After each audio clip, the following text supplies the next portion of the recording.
حدود دیواریں نہیں بلکہ بہتر تعلقات کی کنجی ہیں، چابیاں ہیں۔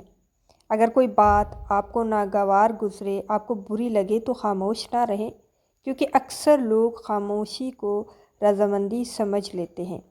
آپ کے جذبات اہم ہیں اور آپ کا سنا جانا ضروری ہے۔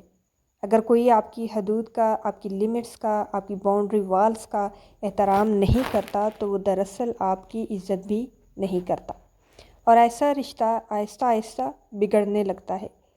ہمیشہ اپنی خودی اور خود مختاری کو مقدم رکھیں، امپورٹنس دیں اپنی آزادی کو، اپنی سوچ کو، اپنی رائے کو۔ آپ پہلے ایک مکمل انسان ہیں اور بعد میں کسی کے ساتھی ہیں۔ مضبوط رشتہ وہ نہیں جس میں آپ خود کو مٹا دیں، اپنی ہر سوچ کو ختم کر دیں، اپنی کریٹیوٹی کو ختم کر دیں، بلکہ وہ ہے جس میں آپ ایک ساتھ آگے بڑھیں، ایک ساتھ ترقی کریں، ایک دوسرے کی طاقت بنیں، ایک دوسرے کی اسٹرینتھ بنیں، ایک دوسرے کو انرجی دیں تاکہ وہ آگے بڑھیں، ایک دوسرے کے لیے موٹیویشن بنیں، مگر اپنی پہچان برقرار رکھیں۔